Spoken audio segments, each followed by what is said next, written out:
I have always considered myself a rational person. As an investigative journalist, my job is to uncover the truth, not to indulge in absurd fantasies. Yet, even so, when I received that anonymous email for the first time, I couldn't suppress the inexplicable chill that crept over me. The Black Forest Whispers. Do you dare to listen to what it has to say? The email contained only this brief line, along with an attachment, a blurry black and white photograph.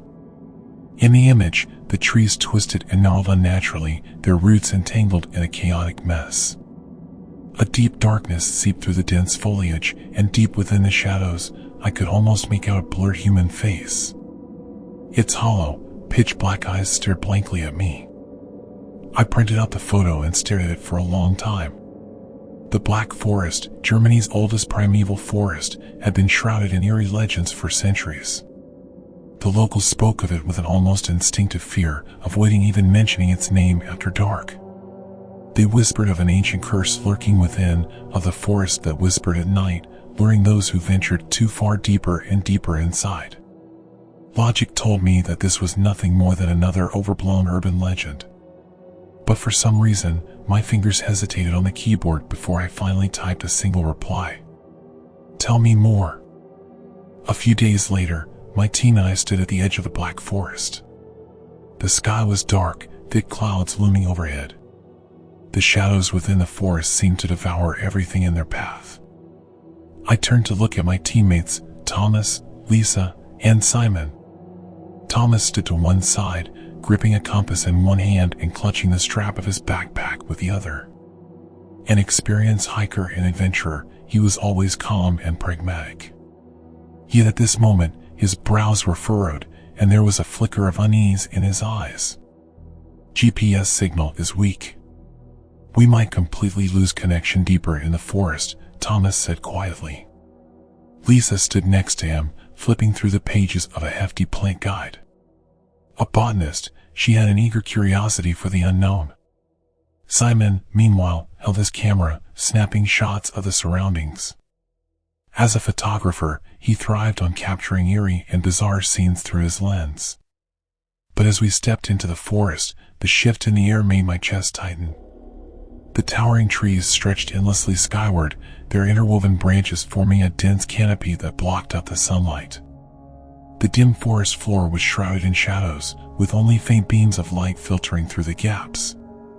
Fallen leaves crunched faintly underfoot, but the oppressive silence around us was suffocating.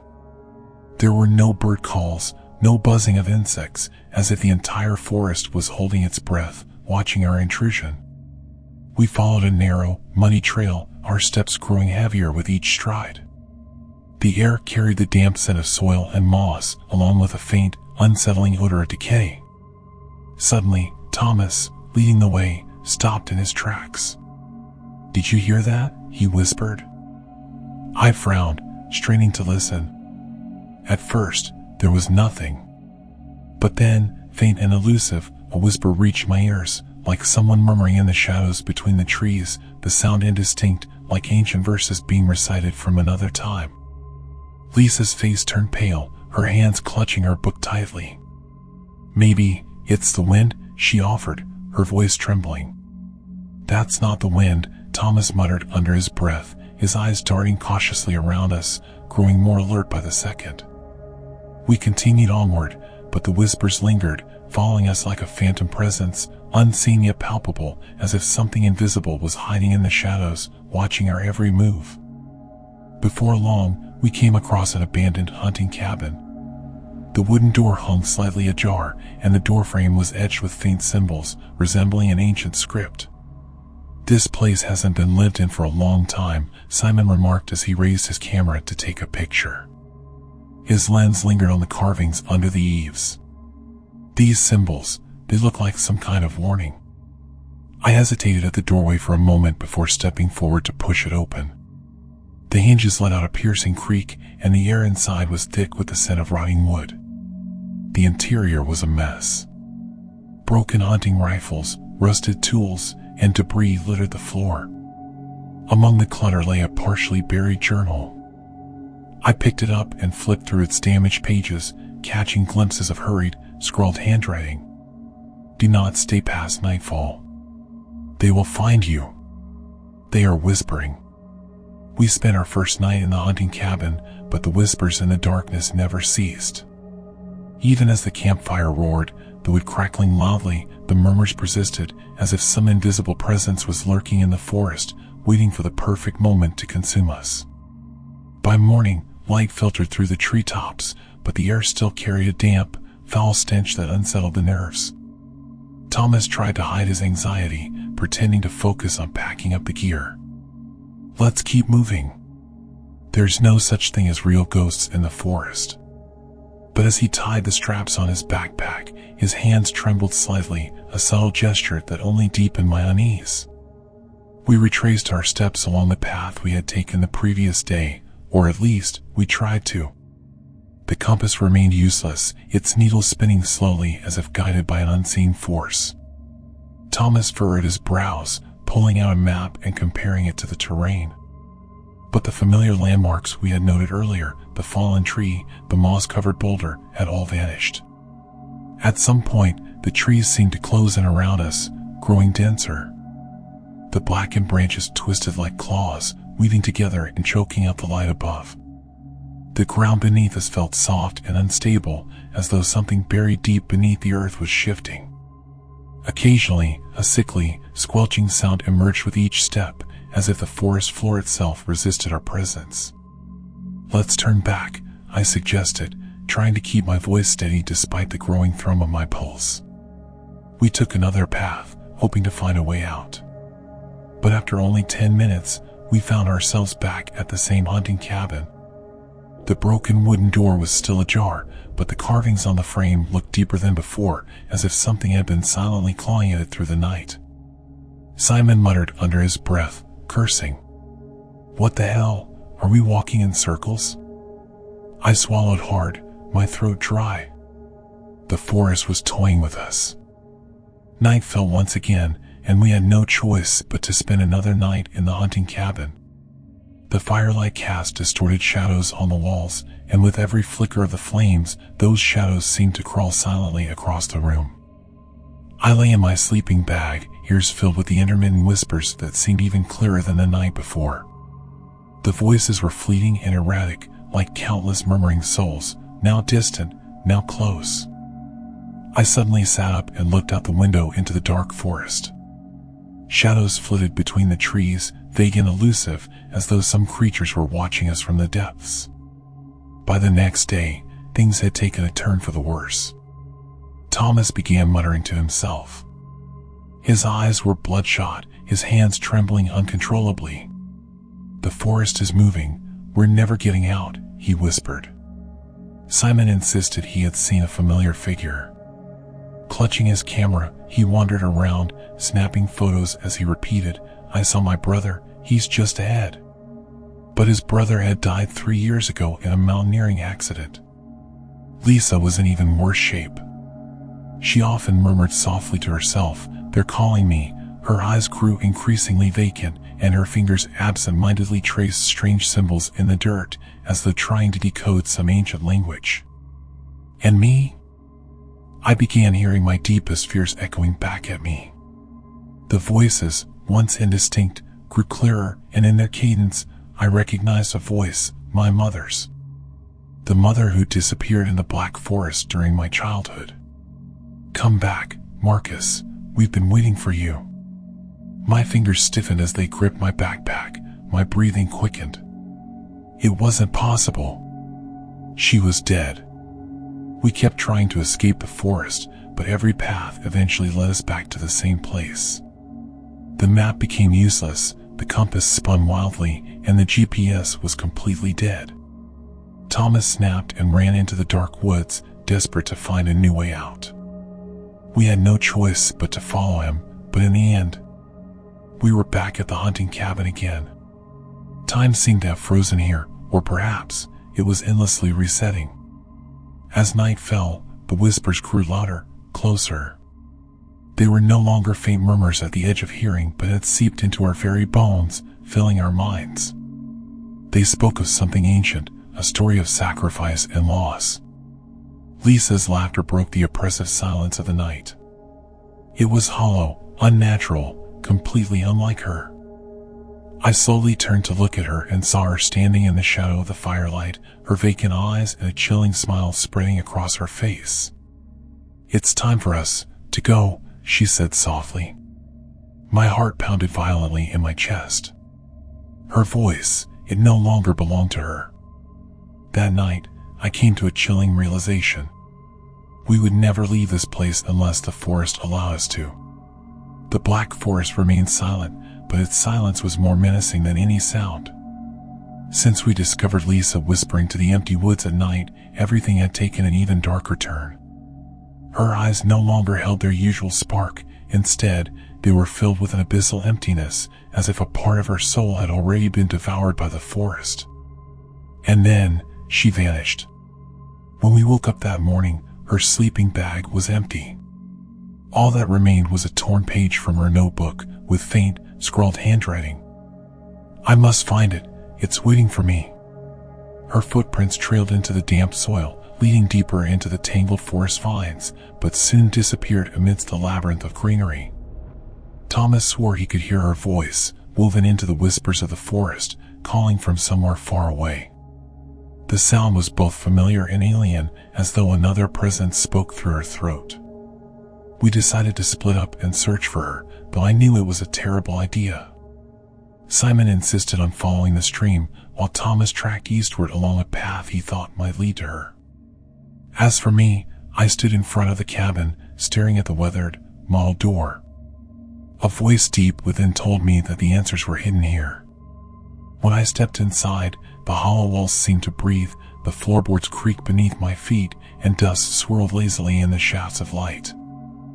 I flipped through the faded journal again, realizing I had overlooked a crucial detail the night before. There was a small line of text scrawled in the corner of the first page, written in the frantic hand of someone gripped by terror. "The lost will always return." A chill gripped my chest. Buried memories surged through me like a tidal wave, memories I had long suppressed. As a child, my mother and I had gone on a hiking trip near the Black Forest.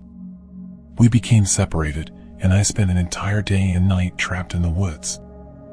I had heard the same whispers back then, softly coaxing me, telling me that my mother was just ahead, that all I had to do was follow them. But my mother never came back. She disappeared, and I was later found curled up at the forest's edge, my face etched with fear. Marcus. I froze, my breathing quick and shallow. That voice, that familiar voice, no, it couldn't be. It was my mother's voice. Was she calling me? Logic screamed that it was an illusion, a cruel trick of the forest, but my legs moved on their own, carrying me out of the cabin and into the darkness of the forest. Through the tangled roots and heavy mist, I found Thomas standing beneath a massive, dead tree.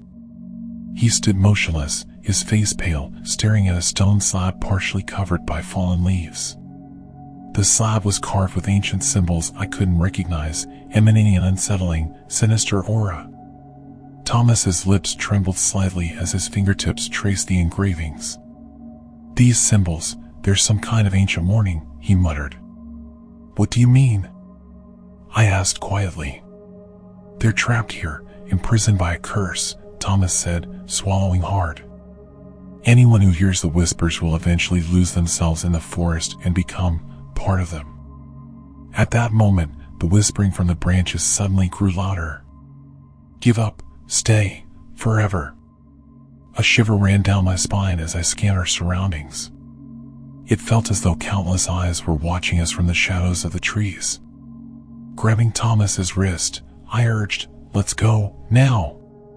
We ran back to the campsite, only to discover that Simon was gone. All that remained was his camera, lying on the ground. Its screen flickered, displaying a blurry photograph, a man dressed in an old-fashioned hunter's outfit standing among the shadows of the trees. His face was grim, and there was a faint, unsettling curve at the corner of his mouth, as though he was smiling. "What the hell is this?" I murmured, my trembling fingers flipping to the next image. The photo showed Simon's back as he walked deeper into the forest, as if drawn by an invisible force. Thomas angrily kicked over his backpack. "Damn it! This forest is toying with us. But we were powerless to fight back. The sky darkened again, the creeping blackness swallowing the trees. Our campfire flickered weakly, surrounded by the relentless whispers, as though the forest was savoring our fear. Thomas began hallucinating. He muttered to himself constantly, claiming to see Lisa standing at the edge of the trees, smiling at him. "She's fine, Marcus. She's waiting for us," he said, his voice trembling with conviction. But I knew that wasn't Lisa. The night was deep, and I sat by the campfire, my hands clutching the weathered journal tightly as childhood fears flashed through my mind again and again. I finally understood this forest was no ordinary woodland. It was sentient, with its own purpose. The whispers weren't from the past, they were the voices of souls trapped here. They couldn't leave unless someone took their place. My heart pounded furiously, my breathing rapid, as my mother's gentle voice echoed in my ears. "Come back, Marcus, the forest will protect you." I clamped my hands over my ears, shaking my head, trying to convince myself it was all just a hallucination. But when I opened my eyes, through the flickering firelight, I saw Lisa standing in the distance, shrouded in darkness. She wore an eerie smile on her face. "Marcus, come here." My rationality was on the verge of collapse, my legs frozen in place. "Lisa?" I called out, my voice trembling. She didn't reply. She simply took one step after another, fading into the shadows, as the whispers grew more frantic, like a haunting lullaby pulling me in. I flipped through the yellowed pages of the journal again, my eyes scanning the smudged handwriting. Suddenly, one line jumped out at me. "The only way to break the curse is to burn its root." My heart sank. The root of the forest, the ancient stone slab. It had been hidden here all along, documenting the birth of the whispers. It was like a rotting heart, controlling everything. "Thomas, we have to go back to that stone slab and burn it," I said through gritted teeth, trying to keep my voice steady. Thomas looked up, his gaze unfocused, as if he couldn't believe a word I was saying. But after a moment, he nodded. "If you say it's the only way." We quickly packed what little gear we could carry, taking as many lighters and bottles of fuel as we could find. Then, under the oppressive darkness, we made our way toward the stone slab. The forest seemed to sense our intent. The whispers sharpened, blending with cries of anguish and roars of resentment. "Don't, stop, don't do it." The voices came from all directions, like a swarm of ghosts trying to stop us. But we had no other choice. The trees twisted and contorted in front of us, leading into a labyrinth of crisscrossing paths. Every time we chose a route, it would vanish behind us, trapping us in an endless maze. "Damn it, we've gone in circles again," Thomas yelled, slamming his fist against a tree trunk, his sweat-soaked shirt clinging to his back. I closed my eyes and took a deep breath, trying to steady myself. A memory of my mother surfaced, something she once told me about a legend. The Black Forest only guides those who truly belong. Maybe I needed to trust the forest instead of resisting it. I set aside the compass and let my instincts lead me, moving forward without hesitation. Thomas followed close behind. At last, we found ourselves standing before the ancient moss-covered stone slab once more. It stood silently, as though waiting for us. The carvings glowed faintly with a blue light, their radiance seeming to offer a wordless warning. I pulled the lighter from my backpack, doused the slab with fuel, my fingers trembling. The moment the flames licked the stone, the entire forest seemed to erupt in a furious wail. The whispers turned into a deafening shriek, sharp and piercing, while the trees swayed wildly, their branches reaching out like living tendrils. Thomas shouted, "Run!" We dashed into the forest as the flames engulfed the stone slab. The fire roared skyward, and I could hear something ancient bellowing in rage, struggling to break free, or perhaps struggling to vanish. In the chaos, a familiar shadow emerged from the darkness, Lisa's figure, distorted by the firelight, her mouth curling into a grotesque smile. "You've made a mistake." Her voice no longer belonged to her. It was deep, filled with malice, and laced with a sinister whisper. I stumbled back, my pupils dilating in fear. "She's not Lisa."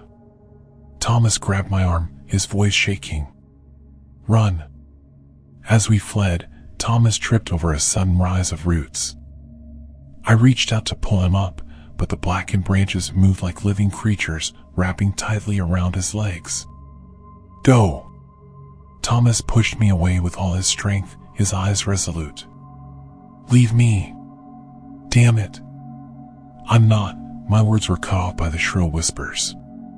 Thomas's body was slowly consumed by the encroaching darkness, the light in his eyes fading, and I had no choice but to run. I forced back tears and ran as hard as I could, the flames devouring everything behind me. The black forest burned, and I had to survive. I escaped. At least, I thought I did. Dawn broke over the edge of the black forest, the cold, damp air carrying the acrid smell of scorched wood. It was as if the flames from the night before were still devouring the forest's roots. The trees stood silently in the distance, their shadows watching me, motionless. My legs buckled, and I collapsed onto the icy ground, my fingernails digging into the wet soil, as if anchoring myself could confirm I was still alive. My heart pounded in my ears, my lips were dry and cracked, and the metallic taste of blood lingered on my tongue. Yet in my mind, they were still whispering. I pressed my hands tightly against my ears, but the whispers had never truly left. In the nearby village at the forest's edge, the locals stared at me in shock. Their eyes carried a mixture of pity, suspicion, and fear. One of them asked, "Did you come out of the Black Forest?" I didn't answer. I just shook my head. Because I no longer knew if I had truly returned to reality or if I was still trapped in the forest's illusions. I was taken to a hospital. The doctors said my extreme fatigue and dehydration had caused hallucinations, but they would never know the truth. The police questioned me about the whereabouts of my companions, but I could only stare silently at the coffee cup on the table.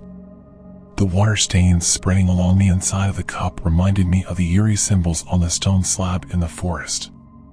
No one believed me. But I knew Simon, Lisa, Thomas.